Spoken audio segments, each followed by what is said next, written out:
Isang araw po sa inyong lahat. Ngayon po ay Miyerkules, October 12, 2022 para po sa ika-28 linggo sa karaniwang panahon. At para po sa ating unang pagbasa at pagninilay, nagpapatuloy po tayo sa pagbabasa ng sulat ni Apostol San Pablo sa mga taga-Galacia, chapter 5, verses 18 to 25.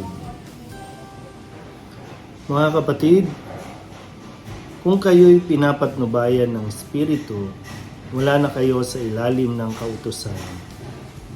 Hindi maikakaila ang mga gawa ng laman, pangangalunya, karimari-marim na pamumuhay, kahalayan, pagsamba sa Diyos-Diyosan, pangkukulam, pagkapuot, pagkagalit, paninibugho, kasakiman, pagkakabahabahagi, pagkakampi-kampi, pagkainggit, paglalasing, walang taros sa pagsasaya at iba pang tulad nito.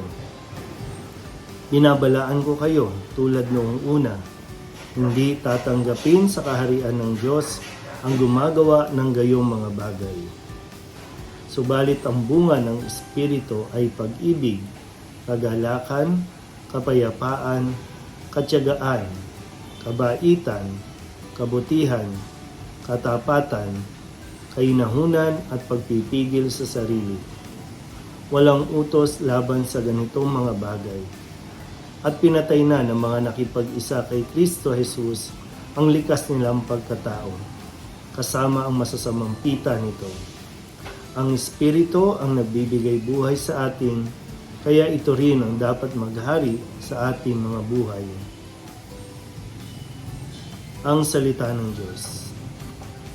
Muli po, isang mapagpalang araw sa inyong lahat ng Miyerkules, araw ng ating debosyon para sa Our Lady o Our Mother Perpetual Help. Kaya nawa ay patuloy tayong magdasal sa Mahal na Birhen upang tayo po ay mas magabayan, lalo tigit dito po sa ipinapaliwanag sa atin ni Apostol San Pablo sa kanyang sulat sa mga taga-Galacia. Ang tungkol sa pagpapasailalim sa Espiritu Santo o kaya naman ay sa patuloy natin pagtanggi sa Espiritu Santo. Kung makikita po sa uri ng pamumuhay, no? Ang mga taong namumuhay sa ilalim ng sabi nga po dito, no? Kapag wala ang Espiritu Santo na namamayani o namumuhay sa atin, ito yung mga gawain natin. So madali naman po palang ma-identify kung tayo po ba ay sumasailalim pa sa pita ng laman o sumasailalim tayo sa bunga ng Espiritu Santo. So maganda na, suriin natin po, no, ang atin pong nagiging pamumuhay. Baka isa po dito sa mga in-identify ni San Pablo ay nagiging pamumuhay din natin. Maka hindi lang po natin masyadong namamalayan dahil nga madalas po ang nagiging dahilan natin kapag marami ang gumagawa o kaya naman sinasabi uso naman yan, no, ay nagiging parang ginagawa nating normal, ginagawa nating tama kahit na ito po ay mali at ito yung mga bagay na akala natin nagpapasaya sa atin pero ito pala yung umaalipin at nagpapahirap sa mga buhay natin. Yan. Yung bang akala mo kapag nagagawa mo ang gusto mo, malaya ka. Pero, di ba? Malaya ba talaga o alipin talaga tayo ng mga ganitong bagay katulad ng pangangalunya? Siyempre, sabi nga po, no? Kung sinong gustuhin mo, sige, malaya ka dyan, no? Pero, nararamdaman mo ba talaga yung kalayaan o ito po, no? Tayong sumuri, yung karimari-marim na pamumuhay, kahalayan, yung pagsamba sa mga Diyos-Diyosan, kahit yung pangkukulam o pagkapuot, yung pagkagalit, ito yung mga nararamdaman natin, di ba? Pagkapuot, pagkagalit, paninibugho, kasakiman, pagkakabahabahagi, pagkakampi-kampi. Pati pala yun, no? Yung pagkakampi-kampi. Kaya, although, siyempre, dapat malinaw sa iyo sino ang kinakampihan mo at ano yung kanilang ipinaglalaban. Yan. Even pala yung pagkainggit. Yan. namumuhay tayo sa inggit.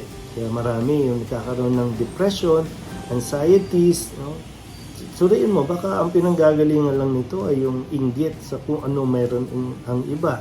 Kaya hindi mo napapansin, parang imbis na maging masaya ka sa iyong buhay, araw-araw na lang na ginawa ng ay para bang ikumpara mo ang iyong sarili sa natatanggap mo sa meron ng iba, sa nakukuha mo sa meron ng iba. Kahit yung mga bisyo, katulad nitong paglalasing. Minsan, di ba, kaya nagkakaroon tayo ng mga addiction.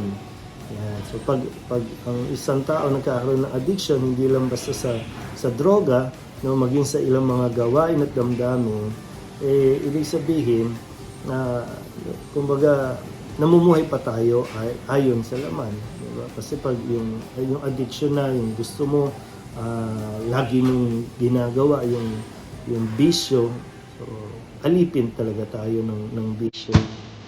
Muli, sabi mo dito, nawa, karoon tayo, tanggapin natin iyaya, grasya ng Espiritu Santo. At unti-unti, tayo po ay mamumuhay sa ibig, sa kalangan, yung kapayapaan, katsagaan, kabaitan, kapikiran, katampatan, unti-unti tayo yung talagang mas nalalasot mo po ang kaya, ang magbuhay sa Pilipinas. Po,